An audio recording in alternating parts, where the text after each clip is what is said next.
근데 과연 이게 뭐를 위해서 이렇게 하는 걸까라는 정말 회의감이 그때 굉장히 충격적이었어요, 저한테는. 그러면서 이제 어느 순간부터 지휘관에 대한 불신이 막 생기기 시작하는 거예요, 계속.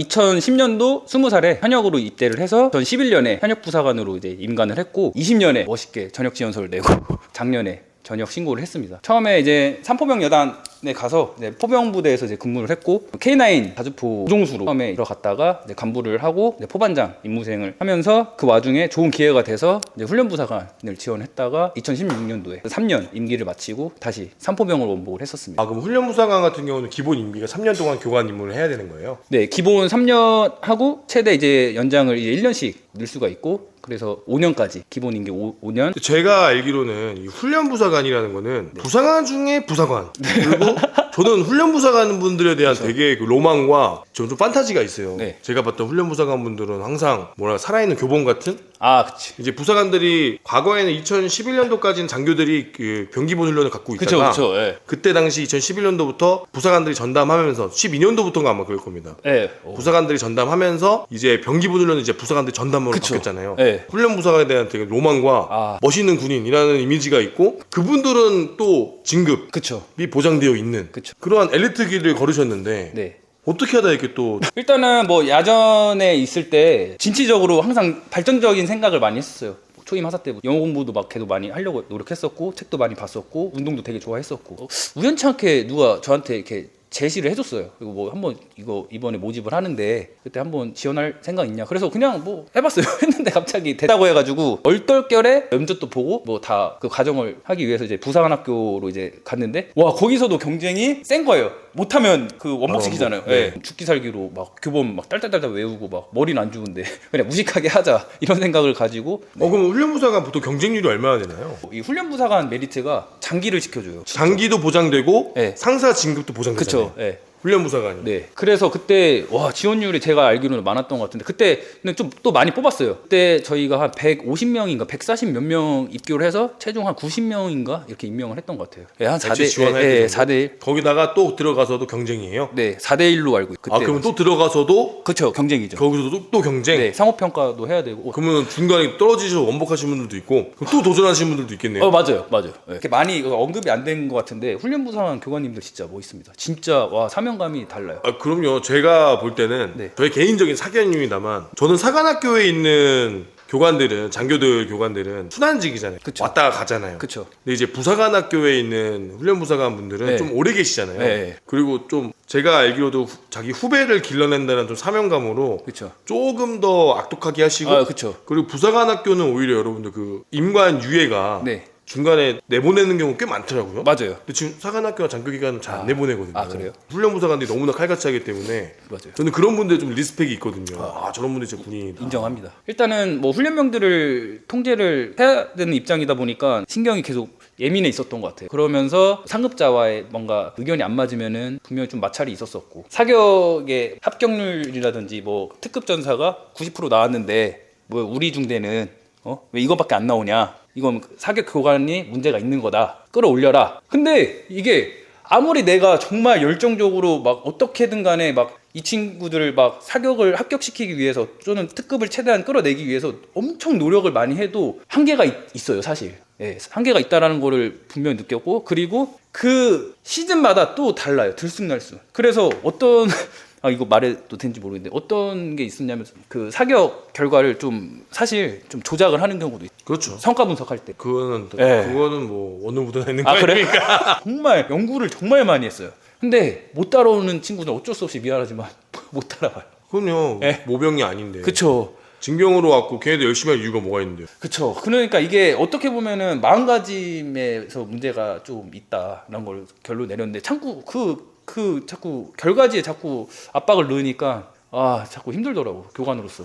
또 뭐 한 가지 얘기를 하자면 제가 데리고 있던 훈련병이었는데 이게 진짜 마음이 아픈 얘기예요. 기마전을 했었는데 아마 다 알 거예요 그때 당시에. 근데 저희 훈련병이 결국에 이제 떨어졌어요. 떨어지면서. 낙산사고. 네. 네. 그래서 여기 기마전을 했다고요? 위험하게? 대마무사전이라 전술적으로 중대장들이 전술적으로 막 치열하게 그러니까 중대별로 훈련병들끼리 기마전 싸움을 하는 거예요. 그러면은 지휘관은 야 몇 중대장 전술적으로 누가 이기는지 한번 내가 뭐 승리 뭐 어쩌 뭐 해요. 막 기대를 되게 압박을 줘요. 중대장들한테. 그럼 어때요? 무조건 이겨야 된다는 생각밖에 없는 거예요. 네. 그러니까 이제 현장 가면은 막 그냥 난리가 나는 거예요. 막 소리 지르고 막 절로 가라고 막 우리 교관들도 같이 다 참여했어요. 조교들까지. 네. 와, 아비규환 진짜 와 여기 개싸움이구나. 그런 와중에 분명히 사고가 많이 일어나요. 막 다치죠. 갈키고 하니까. 근데 큰 사고가 하나 있었는데 떨어졌어요. 결국 이 진단을 받았는데 쇄골이 부러져서 수술을 해야 된대요. 에이. 그래 재훈련병이었어요. 내가 데리고 있던. 근데 와 갑자기 이제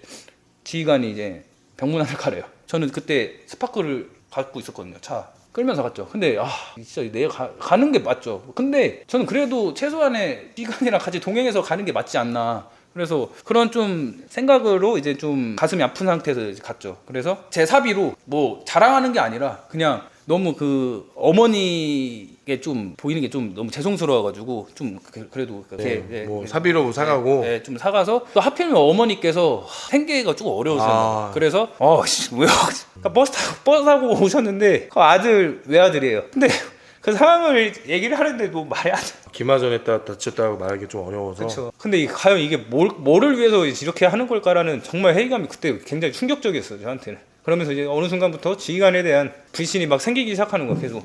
근데 그 어머니가 그 울었던 그 모습은 잊을 수가 없어요 진짜. 도리가 아니지 않나 이런 생각을 좀 했던 것 같은데 눈물이 나요. 갑자기 그 생각하니까 좀 슬프긴 하네요. 정말 잘 훈련시켜서 야전으로 안전하게 보내는 게 우리의 임무였는데 괜히 왜 그런 걸 뭐 물론 중요하다고 생각해요. 근데 굳이 그렇게까지 하면서까지 인명피해를 받을 필요가 있나. 기마전은 낙상의 위험이 항상 있잖아요. 그리고 핥히고 그쵸. 핥히고 꼬집히고 피고 다치고. 그러니까 만약에 뭐 KTC 마일드 장비로 훈련을 내가 그렇게 했다면은 그쵸. 그러던 중에 부상을 입었다면은 이해를 하겠지만 기마전이랑 현대전이랑 도대체 무슨 상관이. 결국에는 이제 지휘관들의 입장에서 어떻게 전술적으로 뭐 작전을 세워서 싸워 이길 거냐 이런 걸 심어주려고 했던 거죠. 기마전으로 인해서 제가 그 훈련병들이 있는데 언성을 많이 높였었던 게 있었어요. 마찰이 있었었고 대장님 따졌어요? 중대장 위험하다고? 중대장이 자꾸 그때 당시 이제 중대장이 계속 저희한테 이제 압박을 넣는 거예요. 막 기마전 연습해라. 통제 현장에서 뭐 통제라든지 더 이렇게 파이팅을 넣어주려고 하는 과정에서 언성이 높았어요 중대장. 근데 저는 화가 너무 나는 거예요. 아이들 다치고 위험한데. 너무 위험한데 왜 이렇게까지 할 필요가 있냐. 근데 그때 당시에 생각했던 교관들이라든지 조교들은 아마 다 저 같은 생각을 했었을 거예요. 분명히 그런 이야기를 했었고 이걸 굳이 꼭 이렇게까지 이 시간을 할애해서 할 필요가 있나. 근데 결국에는 큰 마찰이 생겼어요 저랑. 그 연명장에서 크게 한번 이제 좀 말다툼이 있었어요. 그런 과정에서 저는 이제 격리를 당했죠. 한 도서실에 너 이제 도서실로 출근해라. 그렇게 있었던 일도 있었고, 그러면서 굉장히 조금씩 이제 이 조직에 대한 좀 불신이 좀 생기기 시작했던 그 시발점이 된 것 같아요. 그냥 뭐 그 전까지는 뭐 다 이렇고 저렇고 그냥 다 참을 수 있었던 건데, 이게 과연 뭐 사람의 욕심으로 탐욕으로 어디까지 이게 진행이 되는 걸까라는 생각을 굉장히 많이 했던 거예요. 그 도서실에 있으면서. 솔직히 말해서 1년 연장을 하면은 진급이 어떻게 보면 좀 보장이 됐었어요. 근데 그냥 3년 그냥 내가 진급 조금 늦게 하더라도 3년만 채우고 그냥 야전으로 복귀하자. 그래서 다시 야전으로 돌아가게 됐습니다. 근데 이거는 근데 위험하잖아요. 위험하죠. 정말 진짜 알게 모르게 많이 다쳤죠. 아까 훈련병들이잖아요, 그리고. 훈련병들이죠. 그리고 가끔 교관도 올라가요. 네. 그럼 교관도 제 모자 이렇게 교관모 있잖아요. 모자를 뺏는 거니까 교관모 창 앞에 다 찢겨지고 난리도 안 했어요.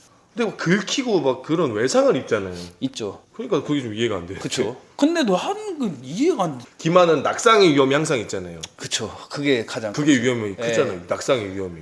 그리고 애들 이렇게 잡잖아요. 어깨나 어깨 빠지는 경우도 있어. 탈골. 그리고 또 그게 체육 대회 때 하면은 한번 이벤트니까 재밌게 하면 되는데 그게 이제 일상이 되고 그게 무조건. 중대장이 평가가 들어가기 시작하면 그쵸. 어쩔 수 사람 없어요. 눈빛이 달라지지. 눈빛 달라지죠. 지휘관 눈빛이 달라지죠. 들어가요. 보고하러 무슨 뭐 화이트보드판 다 뭐 해갖고 포지션 짜갖고 지휘관실 들어가요. 그러니까 이게 체육 대회는 한 번의 이벤트인데 그게 업무가 되면 이제 문제가 되죠. 그렇죠. 업무가 됐었죠. 저희한테는. 왜냐면 주에 한 번씩 무조건 했으니까. 그렇게 해서 다시 야전으로 돌아오셨어요. 그쵸. 제가 알기로는 상사를 진급하셨는데도 불구하고 그렇죠. 전역을 하신 거잖아요. 그렇죠. 19년도에 한번 준비를 했었어요. 전역을 하겠다. 근데 그때 당시 대대장님이 엄청 말렸어요. 19년도가 이제 임기 끝나고 야전으로 돌아갔을 때 어느 정도 좀 적응을 하고 다시 부대로 원복했을 때 그때 또 대장님이랑 되게 또 친했어요. 잘 지내가지고. 운동도 잘 받고 이래가지고 그때 당시 대대장님이 저희 어머니께 전화를 한 거죠. 저 몰래. 저는 그냥 사실 부모님과도 얘기 없이 그냥 제가 전역을 하겠습니다라고 들어갔어요. 지휘관실에. 어머니한테 연락이 오는 거예요. 너 뭔 소리냐? 뭐 갑자기 뭐 전역이 왜 나오냐? 어떻게 알았을까? 너네 지휘관이 엄마한테 전화해서 이렇게 됐다. 이상한 소리 하지 말라. 그래서 거의 한 2주 동안인가 신랑이가 엄청났어요. 부모님이랑. 난 빨리 나가고 싶다. 그래서 결국에는 만류가 됐죠. 19년도에. 전역을 하려고 했는데 네. 대회장님이 어딜 가 이놈아 하면서 붙잡으신 그쵸, 거예요? 예, 그쵸. 대회장님은 이제 네. 워낙 구생을 잘하고 좋으니까 나가지 않았으면 좋겠다는 생각이 있으셨겠죠. 그쵸, 예. 누가 신경을 써요? 대회장이 부사관 전역한다는데 대회장님도 대단하신 분이네. 아, 멋있었던 분이에요. 그러니까 누가 신경을 써? 전역하든 말든. 네. 그래가지고 또 에피소드가 있는데 이거 얘기해요? 계속?